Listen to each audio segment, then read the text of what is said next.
आज हम लोग शुरू करेंगे जो हम लोगों ने पिछले चैप्टर में, जो चैप्टर 1 था उसमें जो हम लोगों ने कवर किया था उसके आगे से शुरू करेंगे। हम बात कर लेते हैं रिकैप की। जैसा कि सीरियल्स में होता है, जो पीछे तक की कहानी हो चुकी होती है उसे वो एक बार फिर से बताते हैं। तो पिछली वीडियो थी उसमें हम लोगों ने क्या क्या पढ़ रखा है। उसमें हमने पढ़ा भौतिक परिवर्तन, रासायनिक परिवर्तन, रासायनिक अभिक्रिया और रासायनिक अभिक्रिया के अभिलक्षण। कौन कौन से अभिलक्षण होते हैं? 5 अभिलक्षण मैंने बताए थे, जिसमें रंग परिवर्तन था और ताप परिवर्तन था, अवस्था परिवर्तन था, प्रक्षेप या अवक्षेप का बनना था और एक आपका था गैस का निकलना। अब इसके बाद में हम बात करेंगे रासायनिक समीकरण के बारे में। तो रासायनिक समीकरण क्या है? जब भी कोई रासायनिक अभिक्रिया होती है तो रासायनिक अभिक्रिया में क्या होता है, एक अभिकारक होते हैं, एक उत्पाद होता है। तो अभिकारक और उत्पाद को उनके संक्षेपों में लिखना।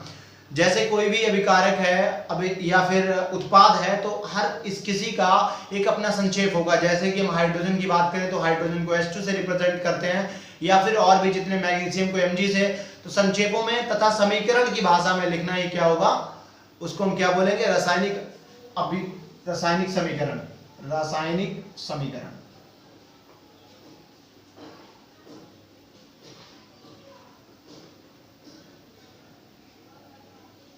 किसी रासायनिक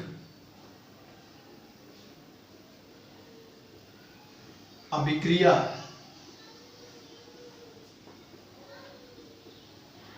में या के अभिकारकों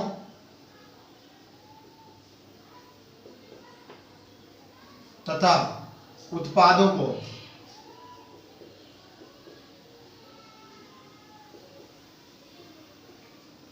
उनके संक्षेपों में, मतलब सिंबल जो भी उनका साइन हो, संक्षेपों में तथा समीकरण के रूप में व्यक्त करना, या फिर हम कह सकते हैं गणितीय समीकरण, समीकरण के रूप में व्यक्त करने को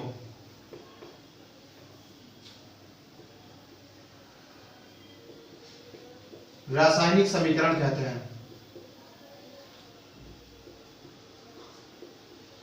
समीकरण कहते हैं। उदाहरण की अगर हम बात करें तो उदाहरण आपका क्या है? अमोनिया का बनना, या फिर हम कह सकते हैं नाइट्रोजन होगी और नाइट्रोजन और इसके साथ में हाइड्रोजन, दोनों मिलकर क्या बनाते हैं? दोनों मिलकर बनाते हैं अमोनिया। नाइट्रोजन का सिंबल जो है, जो संक्षेप है, वो क्या होगा? N2 होगा, हाइड्रोजन का H2 होगा और अमोनिया होता है आपका NH3।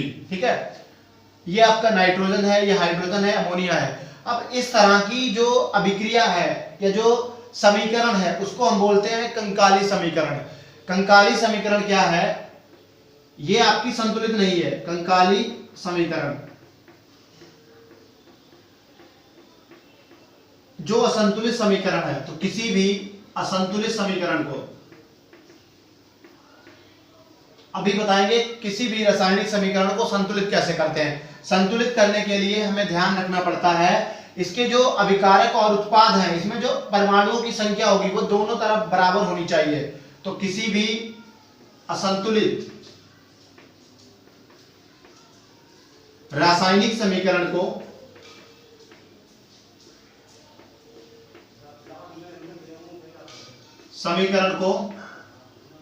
कंकाली समीकरण कहते हैं। कंकाली या फिर स्केलेटल समीकरण कहते हैं।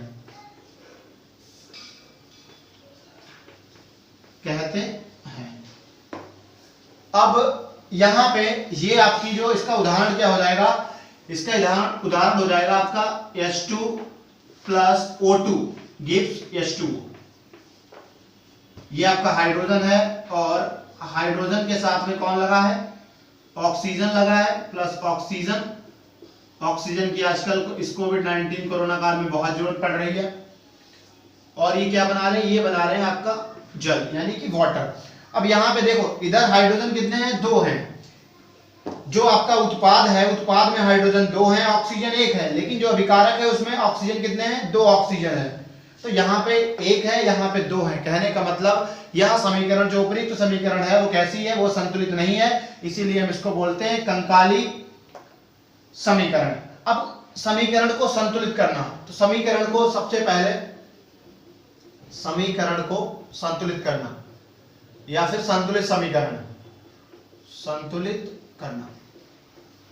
प्रश्न आपसे इस तरह से पूछा जाता है कि किसी भी रासायनिक समीकरण को हमें संतुलित करने की आवश्यकता क्यों पड़ती है? तो इसके लिए एक द्रव्यमान संरक्षण का नियम होता है। द्रव्यमान संरक्षण का नियम क्या कहता है? जितना उत्पाद हो, जितना अभिकारक हो, उतना ही क्या होना चाहिए? उतना ही होना चाहिए आपका उत्पाद। तो किसी भी रासायनिक अभिक्रिया को, किसी भी रासायनिक समीकरण को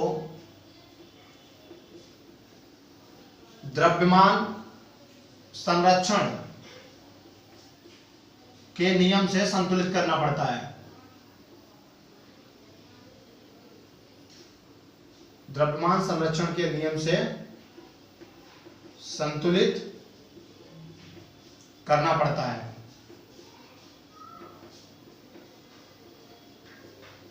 और इसके अनुसार क्या होगा? कोई भी समीकरण संतुलित होगी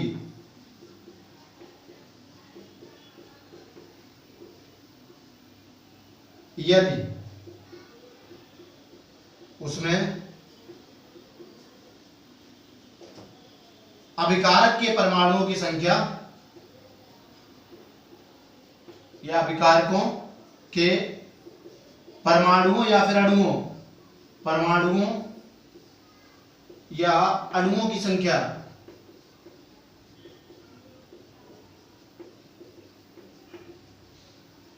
उत्पाद के परमाणुओं या अणुओं की संख्या के बराबर हो।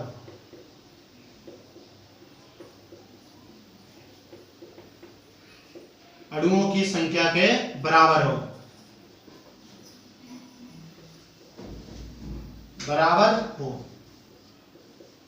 अब इसको संतुलित करने के नियम क्या है? हम इनको संतुलित कैसे करेंगे? सबसे पहले एक उदाहरण लेके चलते हैं, या संतुलित करने के नियम। संतुलित करने के नियम, एक ही नियम आपका सबसे ज्यादा अच्छा माना जाएगा या सबसे सही वही रहेगा कि जितने आपके दाएं पक्ष में हैं उतने ही किस पक्ष में होने चाहिए? ये आपका बायां पक्ष है, ये दायां पक्ष। तो जितने बाएं पक्ष में हो अणु या परमाणु उतने ही होने चाहिए दाएं पक्ष में। तो किसी भी रासायनिक समीकरण में, या समीकरण में लिख देता हूं, समीकरण में या रासायनिक समीकरण में बायां पक्ष के परमाणु या अणु दाएं पक्ष के परमाणु या अणु के बराबर होने चाहिए।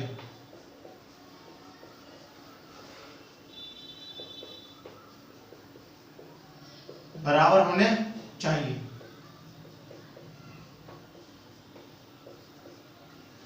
और एक उदाहरण से समझाते हैं। एक उदाहरण है, बहुत अच्छा समझ में आएगा आपको। जैसे H2 plus O2 gives H2O, यानी कि हाइड्रोजन और ऑक्सीजन मिलके बना रहे हैं जल को।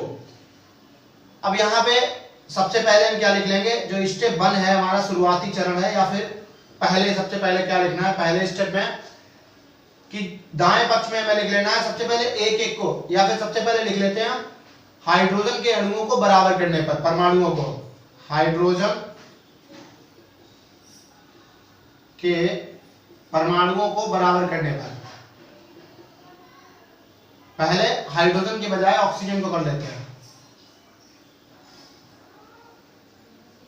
ऑक्सीजन के परमाणुओं को बराबर करने पर, या दोनों तरफ बराबर करने पर, दोनों तरफ बराबर करने पर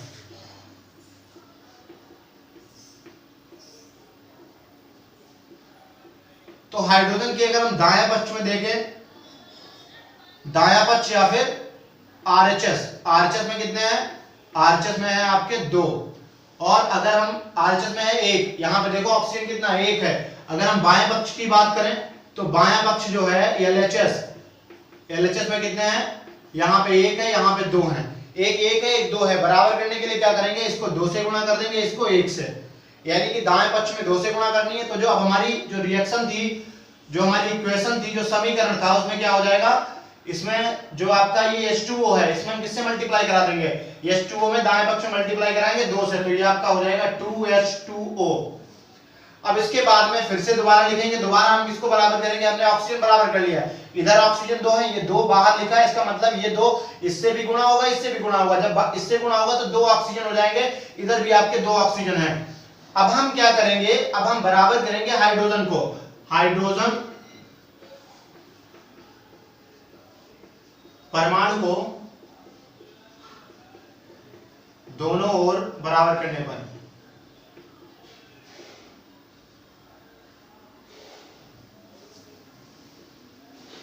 बराबर या फिर संतुलित करने पर, आप ऐसा भी लिख सकते हैं, संतुलित करने पर,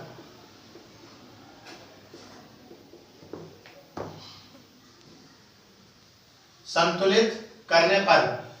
तो यहां पे अगर हम देखें एलएचएस, एलएचएस में कितना है, एलएचएस का मतलब है बायां पक्ष, बायां पक्ष में अगर देखा जाए तो बायां पक्ष में आपके कितने हैं, 2 हैं, और अगर दायां पक्ष में देखें आरएचएस में, तो आरएचएस में कितने हैं आपके, 2 दूनी 4, यहां पे आपके 4 है, तो इसको हम किससे गुणा कर देंगे, 2 से, इसको किससे गुणा करेंगे, 1 से, 1 से गुणा करेंगे, कोई फर्क नहीं पड़ेगा।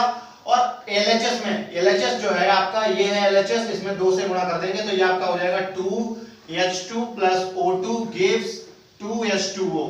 अब जो अभिक्रिया आपको दिख रही है, ये जो अभिक्रिया आपको दिख रही है कैसी है, ये आपकी संतुलित अभिक्रिया है।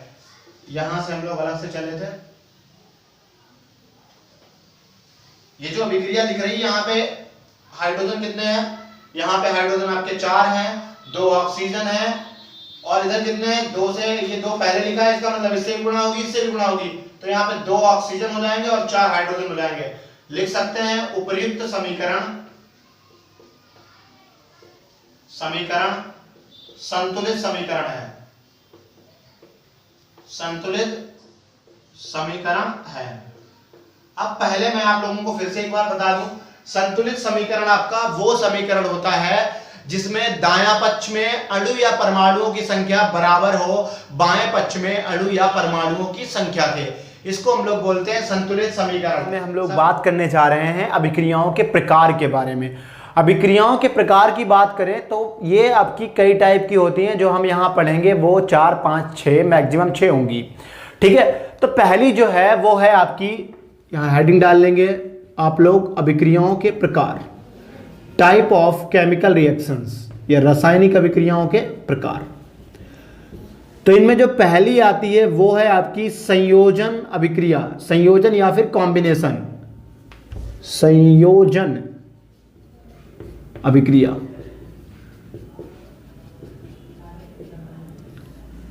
कॉम्बिनेशन रिएक्शन भी बोलते हैं इसको। मान लो एक ये चंटू है और इनकी वाइफ है चंटी, बंटी मान लो, ठीक है, चंटू बंटी, जे मेल हैं और जे हैं फीमेल, इनने कुछ कांड किया, कुछ भी किया, समझ रहे हो, समझ रहे हो क्या, चलिए किया। अब ये इनके निकला है मंगू, कौन निकला है, ये निकला है मंगू, इनके सन। तो यहाँ पे इन दोनों रिएक्शन की, ये 2 थे, इन्होंने दोनों रिएक्शन की और एकल उत्पाद बनाया, एक अकेला, समझ गए। तो क्या कहेंगे संयोजन अभिक्रिया, वहां अभिक्रिया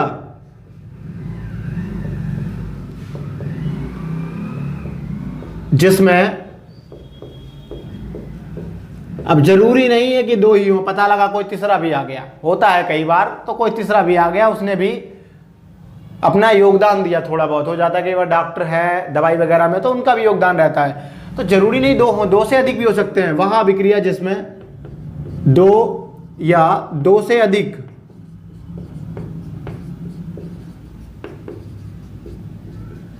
अभिकारक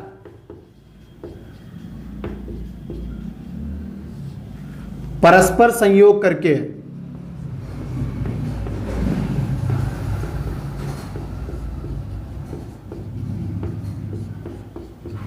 एकल उत्पाद बनाते हैं।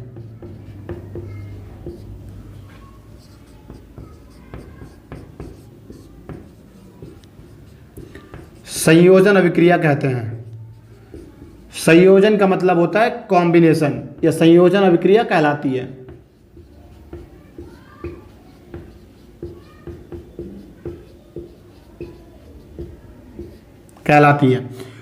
उदाहरण की अगर हम बात करें तो ढेर सारे उदाहरण हैं। कार्बन, कार्बन समझते होंगे, कार्बन और साथ में ऑक्सीजन, दोनों, या फिर जब कोयले को जलाया जाता है और जलता किसकी उपस्थिति में है, ऑक्सीजन की उपस्थिति में, तो ये आपका बनाता है कार्बन डाइऑक्साइड गैस।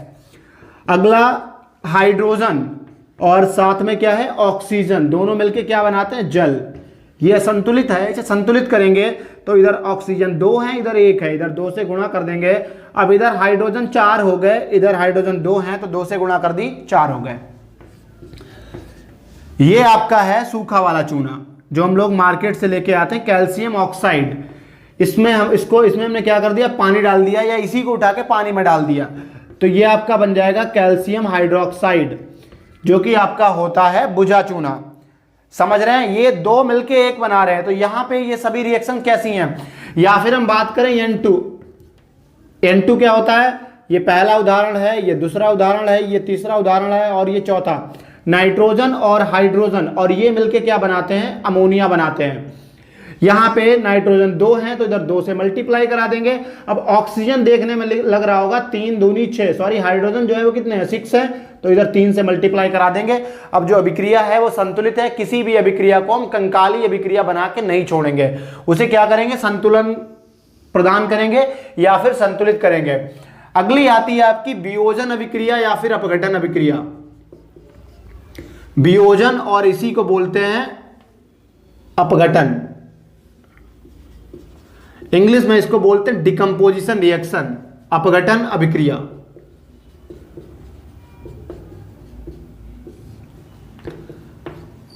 इसमें क्या हुआ है, ये आपकी संयोजन अभिक्रिया की उल्टी होती है, ठीक इसकी अपोजिट होगी, उल्टी होगी। इसमें क्या होगा, वह अभिक्रिया, इसमें टूट जाएगा कोई पदार्थ, वह अभिक्रिया जिसमें कोई एकल अभिकारक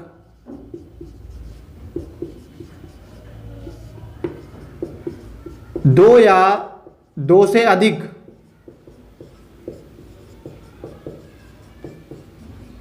सरल उत्पादों में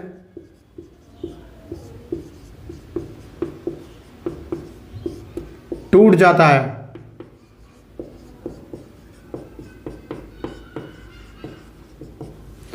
टूट जाता है और ऐसी अभिक्रियाओं को संपन्न करने के लिए जरूरत पड़ती है ऊर्जा की, वियोजन अभिक्रिया कहलाती है।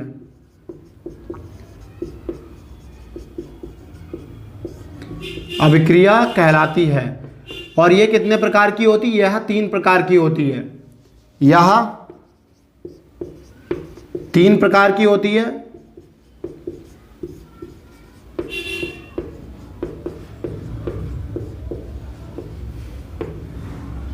सबसे पहली है आपकी, पहला जो अपघटन है या पहला वियोजन है उसको हम बोलते हैं तापीय वियोजन,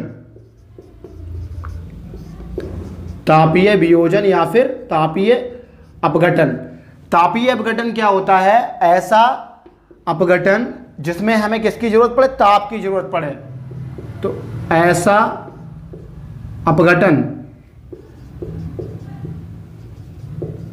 या वियोजन जो उचित ताप में हो या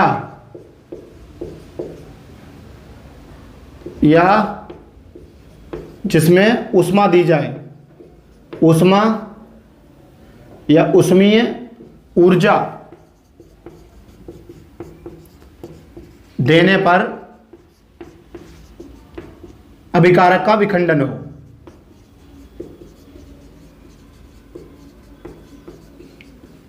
अभिकारक का विखंडन हो।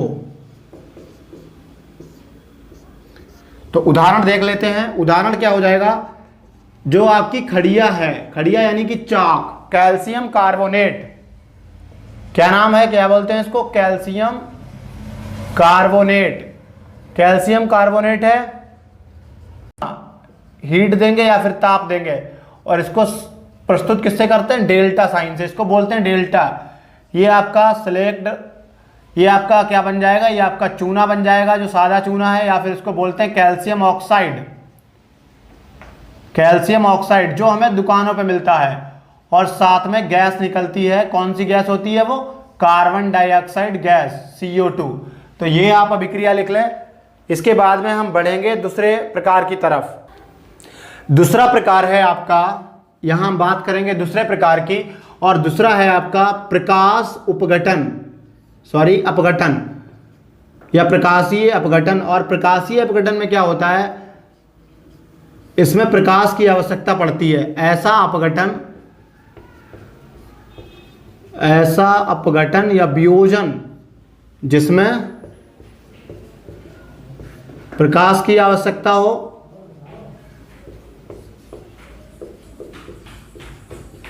या फिर हम कह सकते हैं जो, ये इसका मतलब है, या ऑब्लिक, जो प्रकाश की उपस्थिति में हो, प्रकाश की उपस्थिति में हो।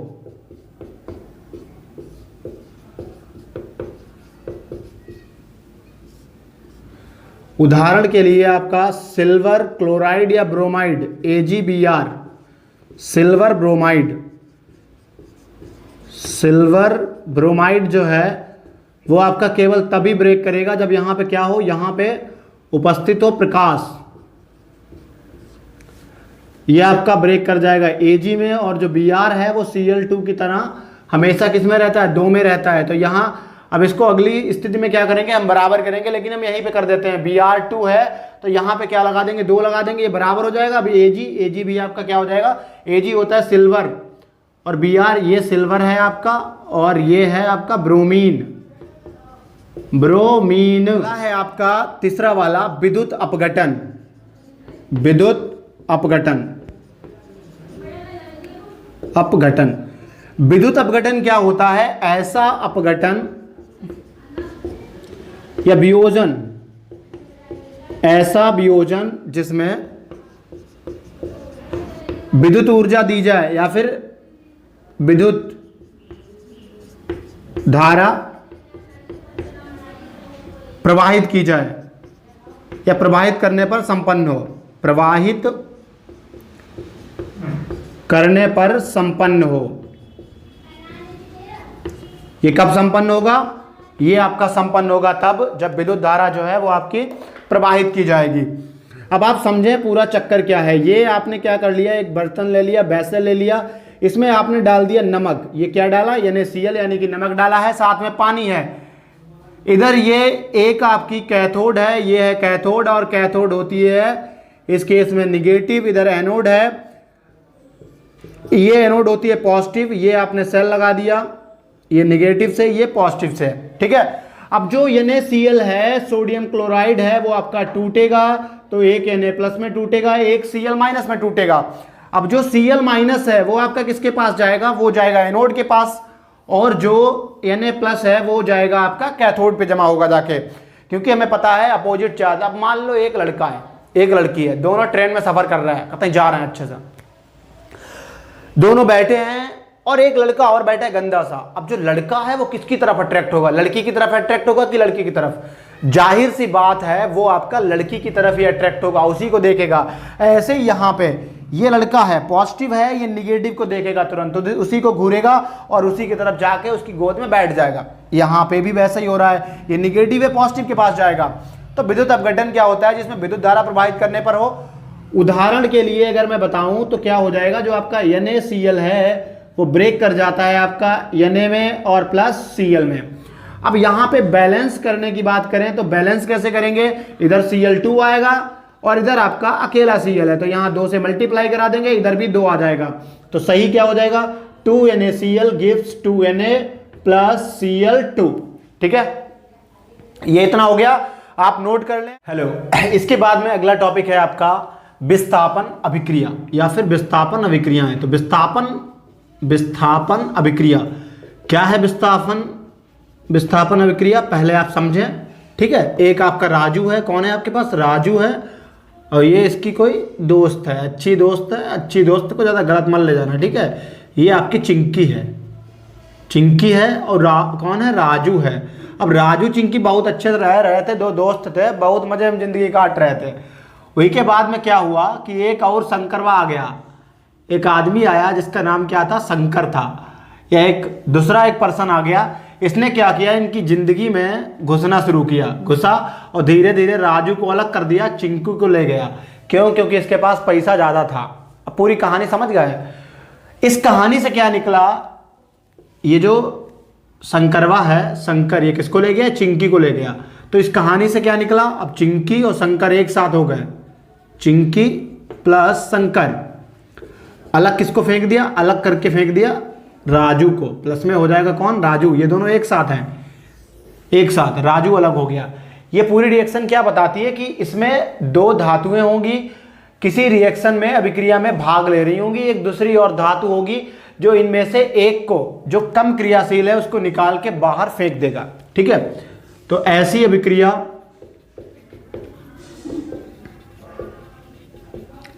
अभिक्रिया जिसमें अति क्रियाशील, अति का मतलब बहुत ज्यादा, अति क्रियाशील धातु कम क्रियाशील धातु को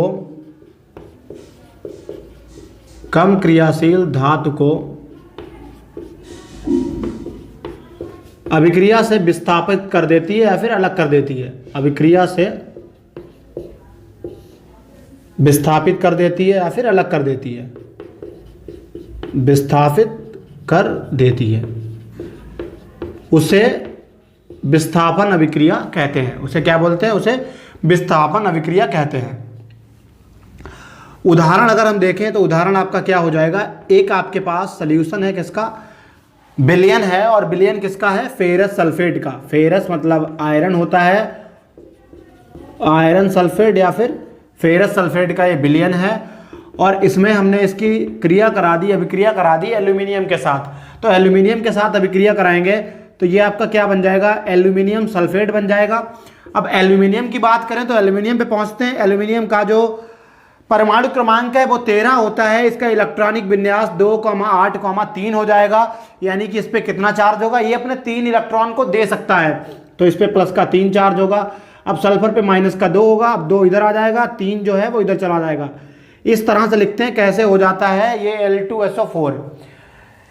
ये सब आप 9th में पढ़ के आए होंगे। और साथ में क्या बन जाएगा? साथ में फेरस आपका अलग हो जाएगा। तो यहाँ पे आप लोग देख सकते हैं जो एल्यूमिनियम है वो ज्यादा क्रियाशील है, उसने फेरस को क्या कर दिया? इस सॉल्यूशन से अलग कर दिया।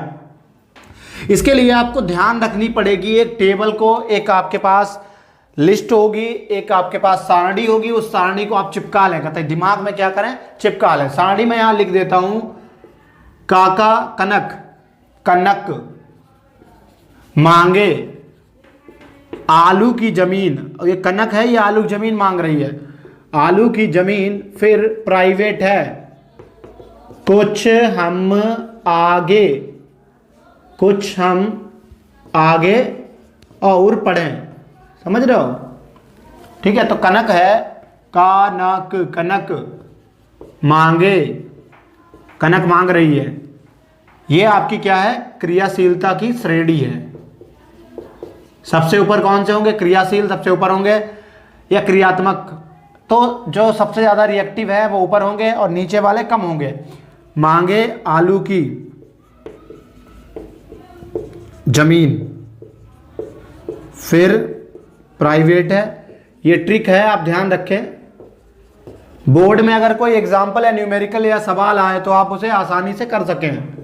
फिर प्राइवेट है, कुछ हम आगे और पढ़ें।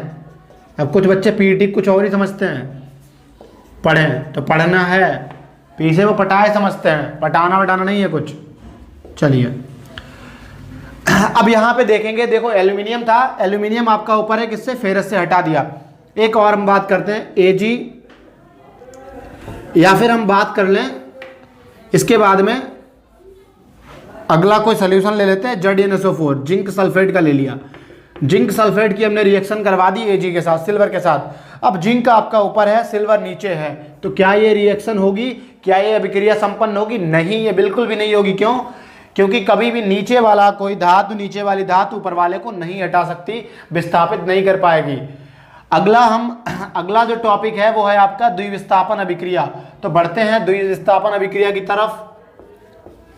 द्विविस्थापन अभिक्रिया, द्विविस्थापन अभिक्रिया क्या होती है आप समझे, बहुत अच्छे से समझ में आएगी।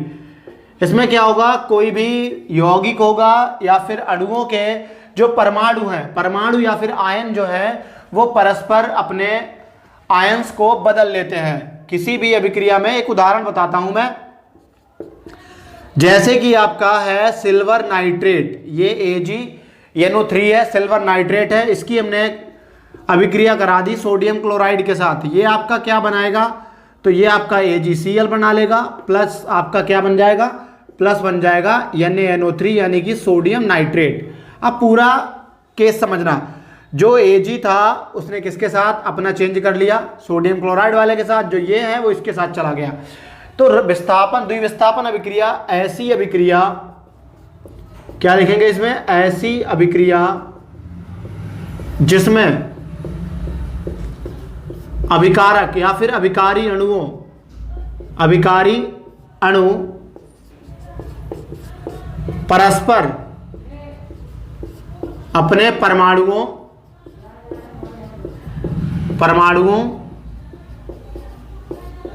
अथवा आयनों का या आयनों को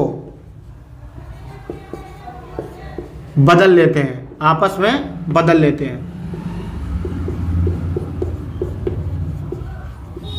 समझ में आ गया? ऐसी अभिक्रिया जिसमें अभिकारी अणु जो है, ये अभिकारी अणु है, या फिर आप यौगिक भी कर सकते हैं। यहां पे इसे क्या कर सकते हैं, यौगिक भी कर सकते हैं। ये आपके यौगिक है, कंपाउंड है, तो ये क्या कर रहे हैं, परस्पर अपने आपस में अणुओं को या फिर आयनों को, आयन एक, अब देखो Ag क्या है आपका, Ag प्लस का है, और ये आपका NO3 माइनस का है, सोडियम प्लस का है, क्लोरीन माइनस का है। तो ये आपका कैसा है, ये निगेटिव है यानी कि ऋणात्मक है, धनात्मक है, ये आपस में बदल रहे हैं। ठीक है, उदाहरण मैंने यहाँ पे ये लिख दिया है सिल्वर नाइट्रेट वाला, सिल्वर नाइट्रेट सोडियम क्लोराइड, और ये आपका बन जाएगा सिल्वर क्लोराइड और सोडियम नाइट्रेट। इस अभिक्रिया का एक और नाम है, इसी को हम लोग बोलते हैं अवक्षेपण अभिक्रिया। इस अभिक्रिया को अवक्षेपण अभिक्रिया भी कहते हैं। इतना आप लोगों ने नोट कर लिया होगा। इसके बाद में हम लोग बात करेंगे उपचयन और अपचयन अभिक्रियाओं की। सबसे पहले मैं इधर लिख दूंगा उपचयन अभिक्रिया या अभिक्रियाएं, उपचयन, और इधर है आपका अपचयन, अपचयन अभिक्रिया। इन दोनों को आप अच्छे से समझें। उपचयन क्या है, उपचयन का इंग्लिश में नाम होता है ऑक्सीडेशन। ऑक्सीडेशन से आपको ध्यान रखना है कि ऑक्सीजन का जुड़ना, यानी कि ऐसी अभिक्रिया, वह अभिक्रिया जिसमें ऑक्सीजन का योग हो, ऑक्सीजन जुड़े या फिर ऑक्सीजन का योग हो, ऑक्सीजन का योग हो तथा हाइड्रोजन निकले, हाइड्रोजन निकले या फिर हाइड्रोजन का नाश हो, ह्रास हो। ठीक है, और उदाहरण देखें तो सबसे पहले उदाहरण C+O2, कार्बन में जुड़ रहा है ऑक्सीजन। अब ऑक्सीजन जुड़ गया तो ये क्या हो जाएगा, यहाँ पे C था, यहाँ पे ऑक्सीजन जुड़ गया, तो जो कोल है, जो कोयला है, ये आपका क्या था, कोयला था, या फिर हम कह सकते हैं कार्बन था। ठीक है, क्या था, ये कार्बन था। कार्बन में जुड़ा कौन, ऑक्सीजन जुड़ी, और ये बन क्या गया, बन गया आपका carbon dioxide gas. Carbon dioxide के बारे में जानते होंगे आप लोग, 0.03 लगभग ऐसे कुछ परसेंटेज है, अब तो परसेंटेज बढ़ रहा है, कार्बन डाइऑक्साइड। ये एक उदाहरण हो गया उपचयन का। दूसरा उदाहरण बताते हैं आपको ऐसा जिसमें क्या निकले, हाइड्रोजन निकले। अभी H2S है, H2S क्या है, हाइड्रोजन सल्फाइड, इसका नाम होता है हाइड्रोजन सल्फाइड। केमिस्ट्री में क्या है कि अपवाद बहुत चलते रहते हैं, एक्सेप्शन अंधाधुंध मिलेंगे आपको।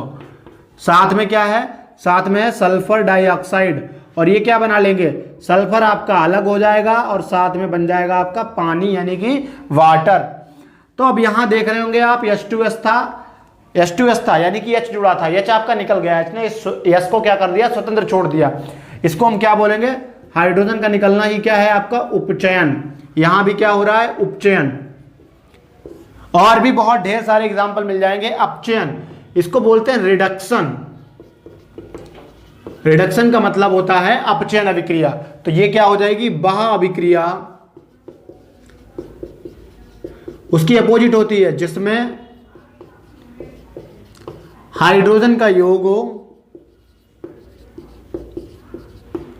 हाइड्रोजन का योग हो मतलब हाइड्रोजन जुड़ेगी आपसे, या फिर आप अपने इजी वर्ड में भी लिख सकते हैं, ऐसी अभिक्रिया जिसमें हाइड्रोजन जुड़े तथा ऑक्सीजन निकले तथा ऑक्सीजन का नाश हो, ह्रास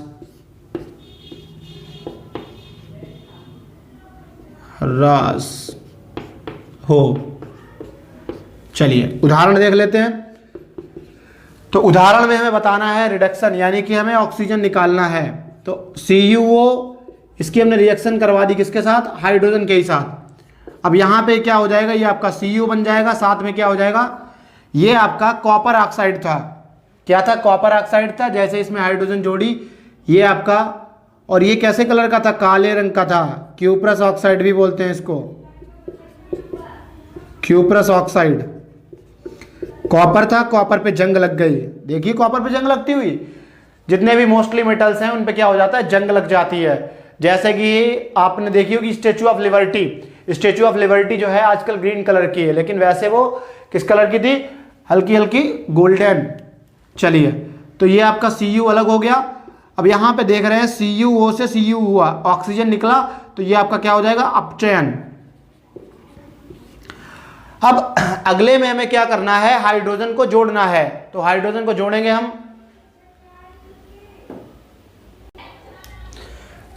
दूसरा उदाहरण आपका क्या हो जाएगा, दूसरा उदाहरण आपका हो जाएगा H2 + I2। ये आपका हो जाएगा HI, हाइड्रोजन आयोडाइड, और बाहर बैलेंस करने के लिए यहाँ पे लगा देंगे हम 2 को। इसके बाद में आती है आपकी रिडॉक्स अभिक्रिया। तो रिडॉक्स की बात करें, रिडॉक्स या रिडॉक्स, ये आपकी रिडॉक्स अभिक्रिया क्या होती है, अभिक्रिया जिसमें ऑक्सीकरण और अपचयन, ऑक्सीकरण या फिर हम कह सकते हैं जिसमें उपचयन और अपचयन दोनों हों। तो बहा अभिक्रिया एक साथ हों, बहा अभिक्रिया जिसमें ऑक्सीकरण, इसको हम क्या बोलते हैं, उपचयन एवं अपचयन दोनों एक साथ हों। दोनों कैसे हों, एक साथ हों, उसे रेडॉक्स रिएक्शन बोलते हैं या रेडॉक्स अभिक्रिया कहते हैं। अभिक्रिया कहते हैं। उदाहरण की अगर हम बात करें तो उदाहरण आपका क्या हो जाएगा, उदाहरण हो जाएगा H2S। H2S अभी हमने पीछे लिया था, ये है हाइड्रोजन सल्फाइड प्लस SO2 भी हो गया। और ये आपका क्या बनाएगा, ये बनाएगा आपका 3S बोले तो सल्फर, और ये है आपका क्या है, हाइड्रोजन सल्फाइड, हाइड्रोजन सल्फाइड है सल्फर, और साथ में क्या बन रहा है, पानी, वाटर। अब देखें आप H2S से, मैं दूसरा पेन यूज कर लेता हूं, मार्कर, यानी कि अब H2S से सल्फर बन रहा है। तो H2S से सल्फर बना, हाइड्रोजन निकल गया। अब हाइड्रोजन का निकलना क्या होता है, हाइड्रोजन का निकलना कहलाता है उपचयन। और इधर SO2 में देखें तो इधर SO2 में क्या हो रहा है, O2 को अगर देखें तो O2 में जुड़ रहा है H जुड़ रहा है, इधर निकल रहा है, तो ये आपका क्या हो जाएगा, ये हो जाएगा आपका अपचयन। तो ऐसी अभिक्रिया जिसमें उपचयन और अपचयन दोनों एक साथ हों उसको हम क्या बोलते हैं, उसको हम लोग बोलते हैं रिडॉक्स अभिक्रिया। अब उसके बाद में जो मेन खास बात बच गई वो आपकी क्या है, ऑक्सीकारक। ऑक्सीकारक या फिर अपचायक, सॉरी क्या है ये, उपचायक। उपचायक क्या होता है, उपचायक वो पदार्थ है, आप लोग नोट कर लें, वो वे पदार्थ या वे तत्व, वे पदार्थ जो किसी पदार्थ से जुड़कर, किसी पदार्थ से जुड़कर उसका क्या कर दें, उपचयन कर दें, उसका उपचयन कर दें, उपचयन कर दें।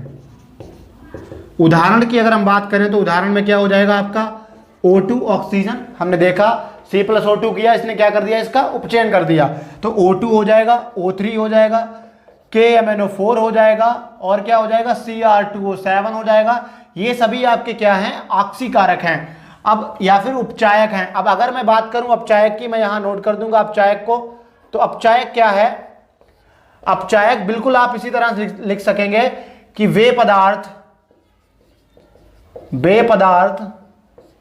जो, या अभिक्रिया में शामिल वे पदार्थ, इस तरह से भी आप लिख सकते हैं, जो किसी पदार्थ का क्या कर दें, अपचयन कर दें, अपचयन कर दें। उदाहरण के लिए H2 हो जाएगा, उदाहरण H2, कार्बन, क्लोरीन, ये सभी आपके क्या है, ये सभी आपके माने जाते हैं उपचायक। इसके बाद में दो आपके और बचे हैं, वो दोनों अभी मैं तुरंत करवा रहा हूं, इतना आप नोट कर ले पहले। अगला टॉपिक है आपका संक्षारण। संक्षारण क्या होता है, संक्षारण की वजह से कोई भी तत्व आपका या धातु जो है, जब भी हम उसको खुला छोड़ देते हैं तब वह हवा और पानी से क्रिया करके अपने ऊपर एक परत चढ़ा लेती है, और धीरे धीरे उसका गलना या फिर खाना स्टार्ट हो जाता है, वो गल जाती है, खराब हो जाती है। उदाहरण की बात करें तो जंग लगना। जब किसी पदार्थ या धातु कह सकते हैं, धातु को खुला छोड़ दें, खुला छोड़ दें, तब वह वातावरण में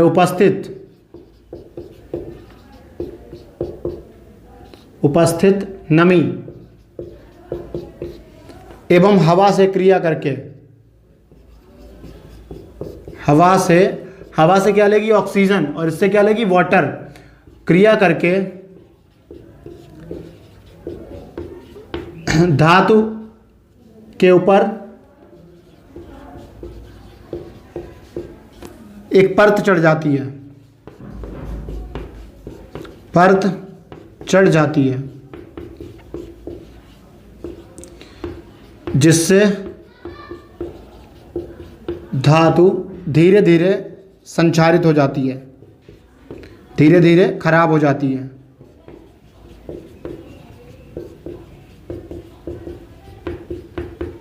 इसे ही धातुओं का संक्षारण कहते हैं। इसे क्या बोलेंगे, इसे बोलेंगे धातुओं का संक्षारण। उदाहरण की बात करें तो जो लोहा है, लोहे के ऊपर किस कलर की चढ़ती है, भूरे रंग की, एक भूरे रंग की परत चढ़ जाती है। अगर जो आपकी चांदी है, चांदी के ऊपर काले रंग की, चांदी के ऊपर काले रंग की परत, और जो तांबा है, तांबा पे ग्रीन कलर की, हरे कलर की, तांबा के ऊपर हरे रंग की एक परत जो है वो चढ़ जाती है, हरे रंग की। और ये सभी क्या करती हैं, उस धातु को खाने का, जैसे कि लोहे में जंग का लगना। और अगला है आपका विकृत गंधिता, इसको इंग्लिश में बोलते हैं करोजन, करोजन। अगला है आपका विकृत गंधिता यानी कि रेंसिडिटी, गंधिता। इसमें क्या होता है, अगर हम खाने को खुला छोड़ दें तो खाने को खुला छोड़ने पे क्या होगा, उसमें जो उपस्थित तेल वगैरह होता है वो सब आपके वसा में कन्वर्ट हो जाते हैं, खराब हो जाते हैं, उनका ऑक्सीकरण हो जाता है, जिस वजह से जो आपका भोजन है उसका स्वाद, टेस्ट और स्मेल, जो गंध है और जो स्वाद है दोनों ही उसके परिवर्तित हो जाते हैं। यही वजह है कि जो चिप्स के पैकेट होते हैं उनमें बहुत ढेर सारी हवा निकलती है। अगर ऐसा ना करें तो वो जो चिप्स के पैकेट हैं वो कुछ ही दिनों में खराब हो जाएं।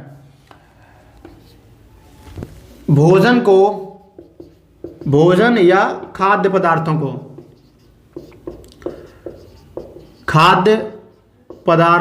को खुला छोड़ने पर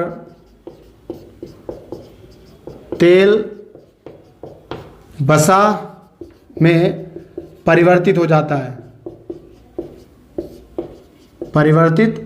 तेल वसा में परिवर्तित हो जाता है, अर्थात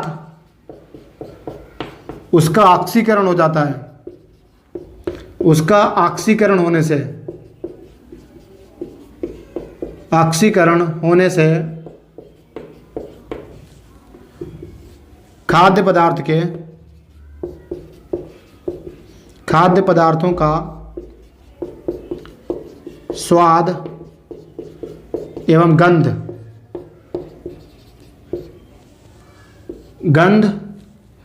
खाद्य पदार्थों का क्या लिख दिया, उसका ऑक्सीकरण होने से गंध आने लगती है या फिर गंध बेकार हो जाती है, स्वाद बुरा हो जाता